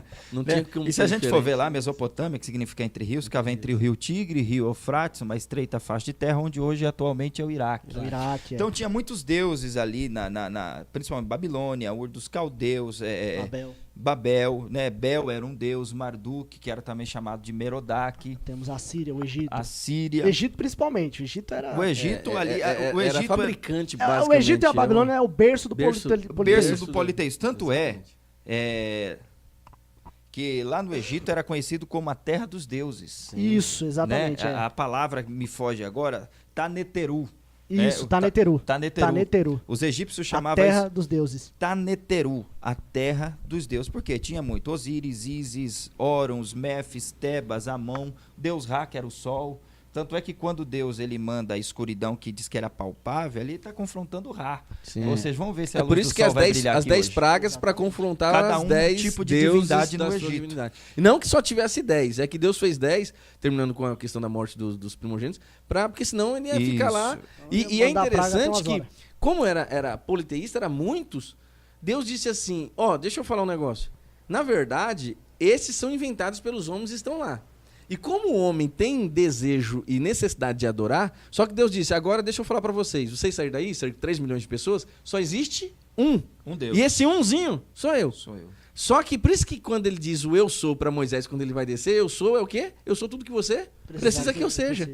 Ou seja, eu sou o que governo, eu sou o que mantenho, eu sou o que provê, eu sou o que livro, eu sou o que eles tinham um Deus para cada coisa. Sim, agora só que aí imagine os judeus dizendo o seguinte, peraí, a gente tinha um montão, a gente agora só vai ter um. Exatamente, se a gente for ver até o bezerro de ouro, até o bezerro de ouro que foi construído ao pé do monte, era uma réplica de uma divindade que existia no Egito. Então você vê que eles atribuem ao Senhor Jeová, porém esse bezerro de ouro já era a representação de fertilidade, de divindade. Sim, e é interessante que no caso de Arão e Ur, nós pegamos o ouro do povo, lançamos e deu isso. Como se... Não tem nada a ver com isso. Não tem nada a ver com isso. Olha que coisa tremenda que aconteceu. Se fosse hoje, alguém ia dizer, olha que milagre. E o senhor falou uma coisa interessante sobre Moisés. Agora eu entendo a indignação de Moisés. Sim. Porque por mais que ele passou 40 dias com Deus ali no monte, quando ele chegou e viu um bezerro de ouro, ele falou, vocês não entenderam nada. Sim. Deus abriu o Mar Vermelho. Deus já proveu, proveu a saída. Vocês viram aqui som de chofar, uma nuvem escura, a glória de Deus, o fogo de Deus no gume do monte. Diz que a voz de Deus era tão estrondante que o povo falava assim, fala Moisés conosco e não Deus. Porque nós não queremos ser fulminados e nem flechados. Exatamente. E agora estava propenso no mesmo erro. É o povo obstinado de dura serviço. Exatamente. Pegando aquela figura do boi, que não quer sair do lugar, endurece o pescoço. A cervical em si não se prostra, que isso tem a ver com não adorar. Isso, exatamente. Né? E literalmente obstinado vai além de perverso, vai além de... É algo maligno. Exatamente. Né? Obstinação. Então você veja que coisa interessante é que quando ele vai falar não terás outros deuses além diante de mim, porque na verdade, por isso que nós cristãos somos monoteístas. Sim. Tá? Monoteístas. Cremos em um único Deus, porque não há outro. Não é que a gente só reconhece o Deus, o Yahvé, o Deus Jeová, o Senhor, o Adonai, enfim, não. Não é que a gente só reconhece ele, é que só tem ele. Só tem ele. Na verdade, ou é Deus ou é Satanás. Quando Jesus fala sobre Mamon, Deus dinheiro, ou seja, tem toda uma situação do povo capitalista que continua se tendo, mas ele está falando literalmente de uma divindade dentro daquilo que é o dinheiro, a questão da forma com que os homens tratam. Exatamente. Pela adoração. Pela adoração, conforto não e que toda essa situação. Não naquilo, que aquilo é uma divindade. Exatamente. Mas olha que coisa interessante. Então, Deus está dizendo de forma pragmática, só tem eu. É o Shema, né? Shema de Deuteronômio 6:4. Ouve Israel, o Senhor teu Deus é o único Deus. Inclusive, esse verso de Deuteronômio 6:4, o Shema, era geralmente colocado, enrolado dentro da mezuzá, né? Da mezuzá, que é nós falamos aqui no culto judaizante, da mezuzá, que era uma caixinha de metal, né? Ou de madeira, que às vezes até feita de prata, tal, que era colocado na forma diagonal nos batentes da porta das casas. Então ali dentro tinha esse Shema, que é ouve Israel, o Senhor teu Deus é o teu único Deus. Ou seja, para que quando ele saísse de casa ou voltasse, ele lembrasse o quê? Só existe um Deus. E o menino judeu entre 6 a 7 anos tinha que saber de cor o Shema Israel. Era de praxe na educação judaica. Exatamente. Mas o Shema, colocando que, tipo assim, tem tudo a ver também com a questão de conhecer um livro inteiro da Torá, né? Da Torá. Ou seja, com 6, 7 anos, um livro inteiro. E aos 12 ele tinha que conhecer a Torá inteira. Exatamente. Os 5 livros. Exatamente. Salmos de louvor, agora, só que é importante salientar o seguinte, nós somos monoteístas e isso não tem nada a ver na crença da Trindade. Não. Porque a Trindade é as 3 pessoas dentro de uma divindade só. Então é um Deus. Então o monoteísta crê em um Deus. Só que o nosso um Deus composto em 3 pessoas. Deus que é o Pai, mistério maravilhoso Deus Filho, da Trindade. Nós já falamos aqui que é maravilhoso. Mais de um programa. Então, veja que Deus dá, como se parafraseando, ele dá no baço logo. Primeiro, qual que é o primeiro mandamento? Só tem eu para adorar. Não existe outro. Meu irmão, por que até hoje, inclusive, tem muita gente que... Só dando uma pincelada, quando a gente fala sobre Mamon, e hoje, Paulo ele disse o seguinte para Timóteo, né? Acho que se eu não estou enganado, me corrijam se eu... Mas o amor ao dinheiro é literalmente o princípio de todos os males. Não é o dinheiro, é o amor. O amor. Porque quem ama, seja muito ou seja pouco. Não é? Olha Verdade. Que coisa interessante. Exatamente. Então você vê que tem gente que ama o dinheiro. Paulo vai falar aos filipenses, no capítulo número 3, que esses homens cobiçosos, que são amantes de si próprio, avarentos e coisas do tipo, ele está literalmente falando de quem? De pessoas que só querem o seu bem-estar. Ele coloca o dinheiro como seu Deus, como seu Senhor. E o senhor falou uma coisa importante. Nós falamos lá atrás sobre o próprio ego, agora você vê o que é essa situação. E o senhor está falando, vamos voltar para Atos de novo, porque o senhor está falando sobre ser senhor, mamon, né? Sim. O dinheiro, ou as riquezas, melhor Sim. colocando aqui, como senhor da nossa vida. E tanto é que a igreja primitiva ela tinha um princípio, a igreja do primeiro século. A Bíblia diz que as ofertas, os bens, era vendido e depositado aonde? Aos pés dos apóstolos. Por quê? Porque quando o dinheiro está Para no que meu houvesse pé... administração, né? E quando o dinheiro está no meu pé, eu sou senhor do dinheiro. Eu estou sempre acima dele. Sim. O problema é que hoje o dinheiro já não está no pé. Quando eu digo, eu não estou falando, claro, de uma forma literal. Mas está na cabeça e no coração. Exatamente. O dinheiro dita... Eu vou falar para alguns pregadores, enfim. Meu o dinheiro Deus. tem ditado regras. O dinheiro tem dito que eu devo pregar, o que eu não devo pregar. Ah, mas se eu não falar... Eu posso falar aqui? Pode, se eu não fica à falar vontade. o que a igreja quer ouvir, talvez a minha agenda vai ser cancelada. Irmão, você não prega por dinheiro. A sua agenda não é mamão. O seu Deus não é mamão. O seu Deus é o Senhor. É o Deus que provê. Com certeza. Agora, é interessante salientar dentro desse primeiro mandamento, não terás outros deuses diante de mim. O hebraico revela uma coisa muito importante aí. Por quê? Porque esse primeiro mandamento está enfatizando relacionamento íntimo. Por quê? Porque ele diz assim, não terá outros deuses diante de mim. De mim. A palavra hebraica diante de mim é alpenei ou alpanai, que está falando diante da minha face. Ou seja, Deus está dizendo, eu estou presente. Eu estou sempre presente com vocês. Então, todo ato de idolatria é perante a minha face. Porque eu estou presente com Sim. vocês sempre, em todos os aspectos. Por isso, que assim que o povo Arão terminou de fazer o bezerro de ouro, e o povo começou a fazer sacrifícios, e começaram a se alegrar, porque esse termo se alegrar é um termo até educado na nossa tradução, porque na verdade eles estavam fazendo sexo explícito diante da imagem do bezerro. Profanação, né? Profanação. Na hora, Deus para e fala assim, Moisés, o teu povo, que tu tiraste. Deus nem quer saber que foi ele que tirou, ele fala que foi Moisés. O teu povo, que tu tiraste da terra do Egito, está adorando após outros deuses. Por quê? Porque ele estava falando com Moisés, mas Deus estava presente também lá na península do Sinai. Não, com certeza. Tanto que essa questão que o senhor colocou aí, a respeito de diante da minha face, quem é que pode se esconder diante de Deus? O escritor aos Hebreus diz que todas as coisas estão nuas e patentes diante dos olhos daquele que nós deveremos tratar. Contas. Ou seja, isso fala da onipresença. Ele está em todos os lugares. Salmo 139, verso 139, 7. exatamente. Meu irmão, é um negócio tremendo. Então, meus irmãos, acho que a gente já está na hora de terminar. Vamos não? só dar uma corrida nos 10 e... Né? Correr? Então, mais 3 minutos aí, porque... Gente, e assim, a gente não quer fazer... Você fala, pastor, mas vocês iam falar do decálogo que só entrou em um. Mas, irmão, você vê como é rico o conhecer antes... E a gente está tendo uma situação, só para deixar claro, de que assim, nós voltaremos sobre esses outros assuntos, até porque nós queremos ficar com vocês aqui muito tempo. Exatamente. Então, não é que chegaremos uma hora que nós não teremos assunto, mas ao mesmo tempo nós vamos ter que recobrar. E a gente quer continuar de onde paramos, dentro de um contexto de... E outra, é 1h30 o máximo que a gente quer estar ficando aqui, para que não seja cansativo, embora a palavra de Deus ela é sempre refrigério e sempre nos abençoe. Você pode assistir de uma vez só, ou em 2 ou em 3 vezes, conforme te dá o seu tempo aí, né? Salva aí, compartilha na sua linha do tempo. E de qualquer maneira, é muita coisa. Se a gente for entrar em um por um aqui, a gente vai ficar aqui pelo menos, diante de Deus, pelo menos umas 4 horas. Exatamente. Porque é muita coisa. Muita coisa. Mas de qualquer forma... O segundo mandamento é não farás para ti imagens de escultura. Aqui o texto está dizendo... Vai além de idolatria. Vocês não podem... Vai além porque a idolatria geralmente ela era subjetiva. Já agora, não farás para ti imagem de escultura, está falando de uma representação visível. Sim. A conotação é o quê? É esculpir, é entalhar, é lavrar, não é? É esculpir imagens de divindade, sejam imagens zoomórficas ou antropomórficas. Sim. Tudo que você faz em relação ao céu, à natureza, esculpe e presta a latreia, o serviço sagrado como culto, você já feriu o princípio. Está pecando. Ou Está seja, pecando. e essa questão de imagem tem tudo a ver quando ele disse nem do que está no céu, Nem na terra. nem na terra e nem mas debaixo. não, mas nem peraí, no mar, essas campanhas que tem umbral de porta, gigante, boneco gigante que vai cair. É idolatria. porta que tem que passar por... É, tem um idolatria. gigante. Ou Esses seja- dias fizeram um gigante. Sabe aqueles bonecos de posto? Colocaram no meio da igreja.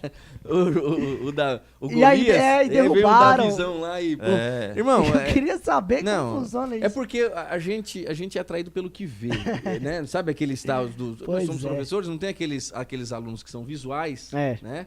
Então tem gente que ele com os olhos gama. E é interessante Isso é ferir que a um gente... princípio de mandamento, então, pastor. Lógico, por Com certeza. Até porque a gente quer apalpar, mas de qualquer forma, Então existe idolatrias evangélicas, então. É o que dá a entender, Dá a né, entender, pastor? né, pastor Márcio? com certeza. Mas, irmãos, Segura fuja aí que o negócio disso. fuja A da palavra é autossuficiente. A gente não precisa desse É. tipo de boneco, nem de Não, coisa. é a mesma não. advertência Some de daí. Paulo. Nem o tipo Fugir de da idolatria e da apetrecho. prostituição. Idolatria, exatamente, tá? Vai lá. 3. Não tomarás o nome do Senhor teu Deus em Em vão. vão. Isso aqui é tão tremendo. Tiago ele vai falar sobre não jurar pelo que está no céu, né? Pelo céu, nem pela terra. E é interessante, se não tomar o nome do Senhor teu Deus em vão, que os próprios judeus, quando ia escrever o nome de Deus, né? Mudava ali a pena e tinha um negócio Lavava-se tremendo. as Lavava-se mãos, as mãos, se tinha toda uma purificava. purificação. É. E a questão do próprio Mateus, que escreve o seu evangelho exclusivo, né? Vamos dizer assim, exclusivo não, mas direcionado mais para os judeus. E ele usa de forma um pouco mais reclusa o reino de Deus. Ele usa o reino dos céus para evitar estar citando o nome de Deus, De né? Deus. É um negócio interessante. Olha quem está escrevendo, o que é o temor.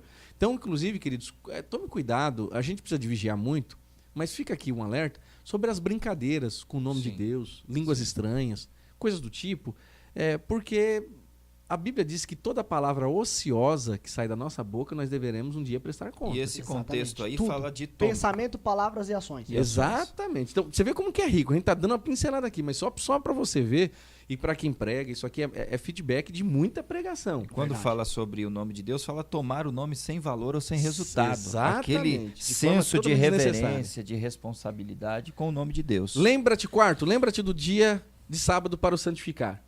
Exclusividade para os judeus. Judeus. Exatamente. Até porque nós temos um grupo adventista, citando de forma assim, o Adventismo do Sétimo Dia, que são os sabatistas, ele prega isso aqui dizendo que Deus descansou, mas na verdade nós temos a Bíblia dizendo que o Senhor, tendo terminado no sétimo Ou dia, seja, ele trabalhou até o trabalhou sétimo. até o sétimo.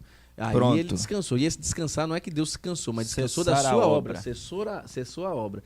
Tanto que o sábado aqui é interessante quando em Mateus, capítulo de número 11, versículo de número 28, 29, quando o Senhor disse: vinde a mim todos que estáis cansados e oprimidos, eu vos aliviarei. Tomai sobre vós o meu jugo, aprendei de mim que sou... sobre mim, né? Aprendei de mim que sou manso e Manso e humilde. de coração. De coração encontrareis descanso, Shabat, que é a mesma coisa do sábado, a mesma tradução, Shabat, sábado. Encontrareis descanso para as vossas almas. O judeu, dentro desse mandamento, tinha que ter um dia para descanso do seu corpo. Não só Jesus o está judeu, propondo como a terra como também. a terra, sim. Exatamente. Mas aqui para o judeu exclusivamente, Sim. como está falando, mas para todos nós aqui temos que ter essa questão da devoção. Mas o Senhor está dizendo, olha, mais do que o descanso para o corpo, eu quero te dar descanso para a alma. Ou seja, então Jesus é Senhor do sábado, até porque o sábado não foi feito o sábado foi feito por um homem, e não o homem para o por causa do sábado. sábado. E do Exatamente. sábado o Senhor E é lembrando que a gente não descansa em um dia, nós descansamos em Senhor. Cristo. Numa pessoa. Que é Cristo. Exatamente, Tanto que é Hebreus vai Cristo. falar do Perfeito, descanso, meu irmão. descanso eterno, falando sobre as bênçãos milenares que a igreja vai desfrutar. Sim. Ou seja, é muito mais assunto. É bem mais amplo. Quinto, Exatamente. honra o teu pai e a tua mãe, Lucas. Você deu uma introdução lá. Bom, um negócio existe interessante? a tradução, a melhor tradução para esse Honra. seria sustente com peso. Sustente com Tanto peso. é que na época de Jesus, eles quiseram deturpar essa interpretação e criaram uma lei chamada oferta corban, que era o Corban. quê? Casava-se e dava-se uma parte daquilo que havia se ganhado, uma parte de uma oferta, dizendo assim, isso é corban ao Senhor, ou oferta ao Senhor, dizendo assim, eu estou livre das responsabilidades de cuidados dos meus pais. E Jesus condenou isso, estava vigente na época de Jesus, ele condena isso, porque isso não é prescrito na lei, isso os homens colocaram, sendo que o mandamento é extremamente claro.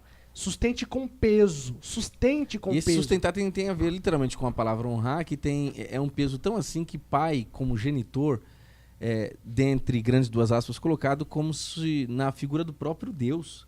Porque a voz dos pais é uma voz do próprio Deus, dentro daquilo que é proibitivo, dentro daquilo que E outra coisa, não é se o pai e a mãe merecer, não. Não, senhor. Tem que honrar independente. Tem que honrar, porque eu já ouvi pessoas falando, mas me abandonou, mas não liga pra mim, mas só me deu dinheiro, não sei o quê. Isso não é justificativa. Não. Seu pai é seu pai, sua mãe é sua mãe. O mandamento claríssimo. Sim. É pra honrar com peso, sustentar com peso e ponto final. Sexto, não matarás.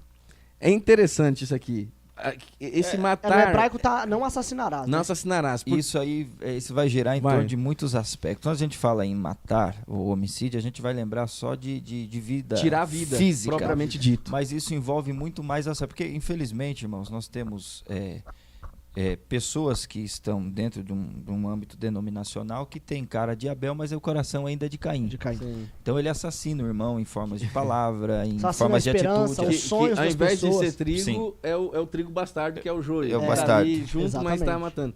Ou seja, inclusive, quando a gente fala sobre não matarás, em Mateus capítulo 5, o Sermão da Montanha, versos 21 e 22, o próprio Jesus vai falar sobre aqueles que dizem insulto para o seu irmão, ou seja, aqueles que matam aos poucos, e aqueles que matam num outro contexto além do físico, né?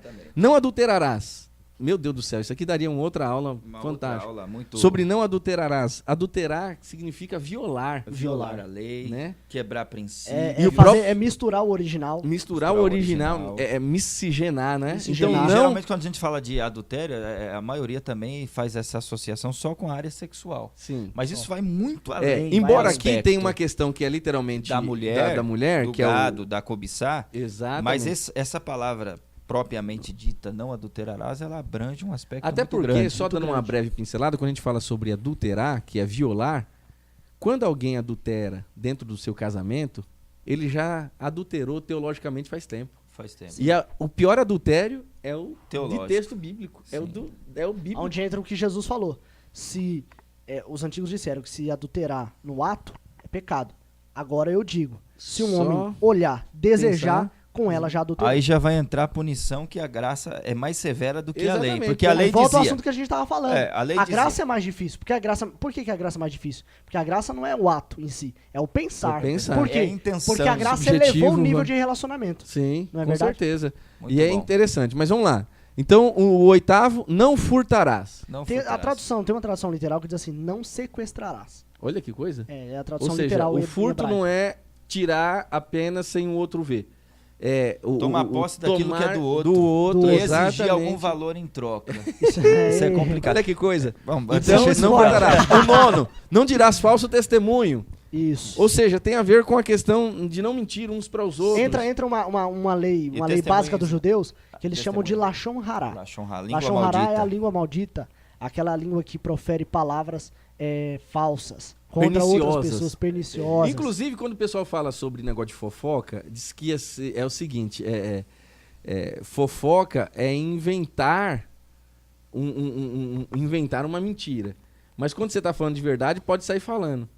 Ou seja, só que quando vai dizer sobre não dizer falso testemunho, ter essa língua capciosa, ou seja, alguém errou lá, deixa lá, não é problema seu. Então, seja fofoca, ou seja, tá falando da vida alheia sem necessidade, é pecado. Não, e fofoca, a palavra hebraica para fofoca, a raiz da palavra hebraica para fofoca... Tem? Tem. Existe. Ela significa usar de informações privilegiadas para difamar a outra pessoa. Olha aí. E essa é a raiz de fofoca. Usar... A pessoa utiliza... informações privilegiadas para difamar o alheio. Exatamente, para poder difamar. Isso também é muito sério. E o Lashon Hará, pastor, só salientando aqui também, não tem só a ver com fofoca, mas também de fazer brincadeiras. Por exemplo, quando tem essas brincadeirinhas aí no Facebook, que diz assim, luto, estamos aqui no Facebook da pessoa, dizendo que a pessoa acabou de ter um infarto, um ataque cardíaco, e lá no final, era só para ver se você se preocupa mesmo, e tal, obrigado, meus amigos. Coisas isso, a Bíblia diz que isso é como um louco que lança flechas no seu próximo. Então o Lashon Hará não é só fofoca.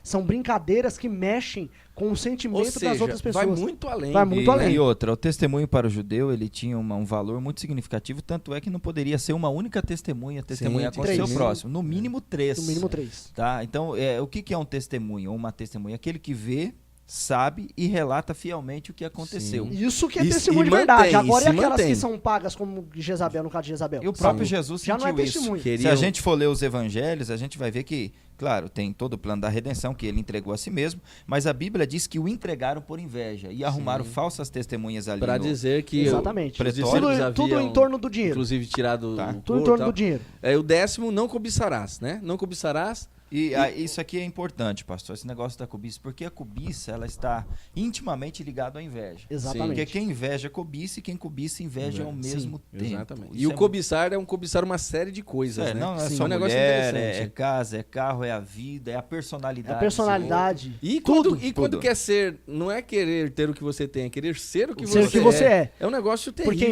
inveja você não precisa ter maligno. muita coisa. Sim. As pessoas acham, não, mas a pessoa tem inveja de mim, mas eu não tenho aonde cair morto. É igual aquela velha história, né? Mas a inveja não está só fundamentada nos padrões no que é de material. exatamente. É aquela Mas em velha várias historinha. outras coisas. Você já deve ter ouvido isso, mas vale a pena salientar isso aqui. Diz que a serpente começou a perseguir o vagalume.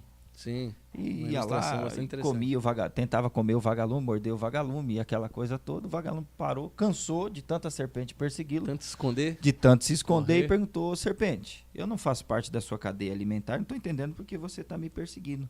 Ela disse: a sua luz me incomoda, porque você tem o que eu não tenho. Exatamente. Então, infelizmente, inverso se resume nisso. E ao mesmo tempo, se você for analisar aquela outra metáfora rápida do escorpião e o sapo, Aí, ó. quando deu a enchente, o sapo ia atravessar aquela lagoazinha, aquela enchentezinha, e o escorpião ia morrer. Ô sapo, me ajuda aí. Me ajuda o quê? Atravessar. Colocou ele nas costas, mas se eu te colocar, você vai me ferroar. Não vou não. Atravessou, que chegou lá, o que o escorpião fez? Ferroou. Ele tá morrendo, o sapo tá morrendo. Tá vendo? Você ia fazer isso, eu sabia. A minha índole é te ajudar em trazer. Ele falou, e a minha é de ferroar. Quando eu te vi... Ou seja, tem gente que parece que tem na sua índole o no querer sangue, né? Deturpada. Alguém ajudou, mas ele quer ferir. O É intuito literalmente de cobiçar. acabar com aquilo que é E dos tem outros. tudo a ver com essa questão do falso testemunho e é um negócio terrível. Então, Queridas, passamos um pouco, esperamos ter sido bênção. Eu acho que foi um dos programas mais proveitosos dentro do contexto. Se fôssemos contabilizar o tanto de palavras que nós citamos, porque nós hoje falamos até meio que rápido para tentar, principalmente resumir, agora, né? Exatamente, Mas para você ver que, na verdade, as leis aqui, uma por uma, a gente não demos uma aula, a gente detalhadamente, pincelou, nós não falamos detalhadamente. Tá? Mas de qualquer forma, esperamos ter sido bênção. Eu deixo aqui já fazendo meus agradecimentos para os colegas, já dizendo o seguinte: compartilhe, curta, comente, seja canal de bênção. Pastores que estão nos assistindo, quer nos levar para a sua igreja para um seminário, como por exemplo um desse aqui, dos 10 mandamentos, de forma mais explícita e esmiuçada, outros temas, contate-nos, está aqui embaixo o nosso telefone. Deus vai te abençoar, a sua igreja será enriquecida, o seu ministério, o seu campo de trabalho, seja no interior de São Paulo. Nós temos mais de 5 mil municípios em todo o Brasil, os 27 estados da federação. Somos aqui de São Paulo, estamos querendo, e aí? Se o Senhor nos convidar a nos levar, nós vamos ou não vamos? Vamos sim. Escolhe discípulo, vai lá.